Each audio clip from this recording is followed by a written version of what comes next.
Angela Fazio is an industry powerhouse who has overseen 40,000 homes sold and $9 billion in production. And Kristen Cantrell is one of the nation's most accomplished team leaders, helping thousands of agents build their businesses. They are passionate about educating, encouraging, and empowering moms in real estate. Our next episode starts now. Hey everyone, I'm Angela Fazio. This is Moms in Real Estate. And I'm Kristen Cantrell. And today we get the pleasure of talking to Schyler Smith out of California. We are so excited to talk with her. She's a fairly new agent, really hitting the ground hard, trying to get business started. She's got an amazing background, which I'm so excited for you to hear, and she loves Jesus. So Skylar, welcome. Tell us a little bit about yourself. Thank you. Oh my gosh. First of all, thank you ladies for having me. I'm very honored and very excited to be here. Okay, so where do I start? So I am a Southern California girl, born and raised. I went away to Colorado for college, and it was there that I had a very powerful encounter with Jesus. I wasn't raised in any sort of, faith, and so that experience led me to meet some missionaries at my college. They led Bible studies and did different events. And so it was kind of through their witness and just becoming really good friends with them that the desire was kind of planted. Hey, maybe I want to be a missionary one day. And so I ended up joining this organization, Focus, and I was sent to UC Santa Barbara. So I was a missionary on campus there for 3 years. And then I transitioned into our events department. My particular role, we plan an annual conference for college students. Usually about close to 20,000 would gather. Obviously, this past year was a little different with COVID. We pivoted to more of a virtual experience. And I, had been in the works getting my real estate license while I was seeing through to the end of that conference. And then finished up the planning for that and then jumped all in with real estate in February after overlapping for a few months. And now here we are. That's awesome. I love that you had that experience. When you talk about it, I love your story because yeah, you really do. And I connect with you so much because this is like my first year really like on the journey to learning Jesus, and I'm having so much fun. And I feel like you quickly like really realize like, oh my gosh, like I want to be a part of that. And I feel like we both have that connection where it's like once you see it like and you like hear about it and you feel like how awesome it is, like you want to be like all in. So I just love that. I love your story for that reason. So tell us a little bit. You have some kids. So you have a 2 and 4-year-old while all this is going on, and your husband is in the process of becoming a police officer. So we've got somebody who just got their real estate license, somebody who's trying to be a police officer, and we've got a 4-year-old and a 2-year-old, which is like complete change, right? So tell us, how are you managing that, and kind of what have been like your struggles, and what have been some things that are like keeping you going while you're building this business? Yeah, I mean, it's crazy because I feel like, God's plan is so perfect. And so it was kind of funny because when I got my license, it was very overwhelming in the beginning. I was still balancing 2 careers essentially. And then that's when my husband decided to pursue becoming a police officer.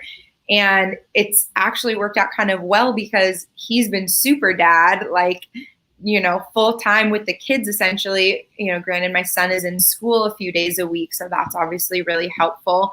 But it's allowed me to really just jump in like 110%. So I've been able to, I drop my son off at school, I come into the office, obviously COVID, things were kind of crazy in the beginning. It was really hard to actually, those were some of the really big roadblocks, was actually getting out there and meeting people. Open houses weren't back yet. It was hard to kind of network with some of the other agents because nobody was really coming into the office yet. But now things are happening again. I did my first open house. And so I feel like, I have more opportunities to kind of get out there. But I think just with my children are very wild. They have a lot of energy. So, just balancing family time and work, I think has been difficult, especially jumping into a career where I feel like I want to be available for people all the time. And also being new, I'm like, I don't want to turn anything down that could be a great opportunity. Like I always have to have my phone on, but really trying to find that balance where it's like, you know what, right now, this is my family time and I'm going to be present to my kids and my husband. And the Lord is not going to let an amazing opportunity pass me by because I'm being a wife and a mom at this moment. And so really trying to, be present to the things that I'm called to throughout the day. So when it's time to work, like that's the time I get to work and really being focused. And, I've been really doing a lot with my social media. I've really been connecting with my sphere and the people that I know. And I mean, now that we can actually go out, I've been, going to preview all the homes on broker tour and just getting to actually know the market without just studying it on the computer. So, it's definitely a balancing act. And I'm a perfectionist, so I get really frustrated when I feel like I'm falling short in one area. But then I remember that that's probably because I'm, relying too much on my own strength and not inviting Jesus into everything I'm doing. So those are good reality checks. For sure. Oh, go ahead, Angela. I love what you said about if you're doing all the things that you need to be doing, and you sound like you are, that God's not going to let an opportunity fall through the cracks just because you're being a mom and a wife. That's a really good perspective that I think that we have to just remind ourselves that that's true. If you're doing all the things you're supposed to be doing, right? And you seem like you're going after it. So that was awesome. Yeah. It's really important, like what you said, where you're setting expectations too, like for your future business. Like you don't want your clients to think that they can, call you at, 7, 8, 9 at night. Like if you don't want that, like you gotta, and I think that that's so important for new agents to hear is like, if you don't want that, if you want that time to be family time, then you need to start that in the beginning and not just, jump at every single thing because you feel like you're going to miss out. I really think that was a great thing that you're doing.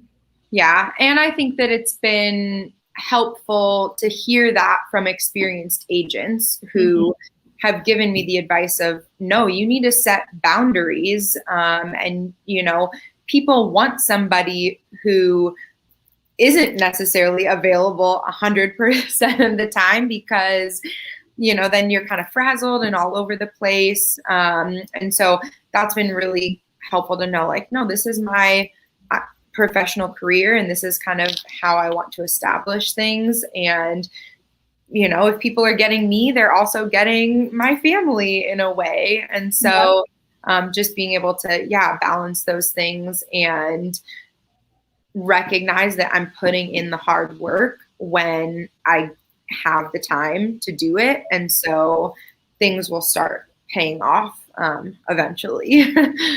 They will. I think it's important that you remind our audience that even though you're from California, you're in an area right now where you don't have a large sphere like you did back in LA, where you were established. So tell our audience, being brand new, what are you doing to start to create that sphere and what are some of your struggles? Yeah, that's a great question. So, I mean, I've been in Santa Barbara for 8 years now. But obviously, I was at UC Santa Barbara, so it's a lot of college students. Most of my students have since moved back to their hometown since graduating. But I do have, good kind of group of mom friends, and I've really been able to find connections with people here. For example, one of my students who became a really good friend of mine, her mom's best friend from sorority life in college lives here in Santa Barbara. And she was like, you need to get coffee with her. She would be a great resource for you in Santa Barbara. And it turns out that she is literally a neighbor for somebody who might be thinking of selling their house in the future that got one of my letters in the mail and reached out to me. We had a meeting and she put in a good word for me. And so I think it's like providential connections like that you really just have to, it doesn't matter if they're in Santa Barbara or not. I've just been reminding everybody I know, I'm working so hard on building my business and I just want to be of service. Like, it doesn't matter if you're going to buy a house with me or sell a house with me or not. I am happy to give you advice or, provide resources, whatever it might be. And so just coming from a place of service, I think, has really been a main focus of mine. And, that in turn reminds me that because I care about people, I'm not going to be pushy. So things are going to take time to happen. But I would say I'm kind of doing a little bit of everything. Like, I'm cold calling. We couldn't door knock for a really long time. So I was going around neighborhoods and dropping off, packets at the door. And if somebody was out and about, I'd have a conversation with a neighbor. Again, reaching out to my sphere. I was doing letters. I'm farming a particular neighborhood, so sending a mailer there once a month. Again, social media has been really big. But yeah, kind of just figuring out, in the beginning, what is going to have the greatest return on investment. So right now I'm kind of trying a lot of things and just seeing where the fruits are coming from. And then hopefully as I continue to build my business, I won't be spreading myself so thin. I'll be really going deep into the areas that are working really well. So you do a great job on Instagram. Thank you. You should put your Instagram handle in the comments so that everyone can follow you. Yes. My question to you too is, as a new agent, you're 4 months in, you're doing the work, and I want you to talk to people about, it's hard when you're not getting paid and it's hard when you're doing the work and it hasn't popped yet. So talk about like what keeps you going and not quitting, because in our industry, there's a 90% fail rate. And I think that if you can give some words of encouragement, like that would be huge. Yeah. For me, it's Jesus and my family. I mean, those are the two biggest things. And, you kind of have to, always come back to your why. And I really thought about what my next step after Focus was for a long time. It wasn't just a quick decision where I'm like, you know what, this is what I think would be fun to do. I really had been praying for a long time, like, okay, I know that, there's a career for me after Focus, but I just didn't really know what that was. I was on our events team, and so I'm really familiar with contracts and customer service. I worked with our VIPs, and so, sort of the relational aspect of things. And a friend had casually mentioned real estate, and that seed just sort of planted, and I just started looking into it. And the more I looked into it, the more I learned. I really felt like, okay, I think this is what God is calling me to. And because I really felt like it was what the Lord wanted me to do, like that's what I come back to, is this is what I really believe like I'm supposed to be doing. And this is where God wants me to use my gifts and my talents, and where he wants me to love people and encounter people. And, when you're a missionary, like your job essentially is to introduce people to Jesus, and to really help them. You're walking with them in a journey and a process. And so even that is transferable in a very different way, obviously, but you're walking with people in a really huge transition and period in their life. Selling or buying a home is one of the largest, assets and transactions in their life. And so you want to show them that you care and that you're there for them, but also that you have the skills to be able to take on that responsibility and to do the job well. And so, just coming back to my why, But I will say, like, there have been a lot of tears, many days where it's just like, yeah, you're working so hard. And then something happens where, you know, maybe another agent in town was rude to me. I won't say what happened. But anyway, it's like moments like that where I'm just like, the walls come down, I just break down, and I'm like, is anything ever going to happen? You know, I'm putting in so much hard work. But again, just remembering the why and remembering, like, I'm also doing this for my family, to really provide a great life for, you know, my kids, and to show them that working hard is a really beautiful thing, and you can use the gifts that God gave you in the workplace.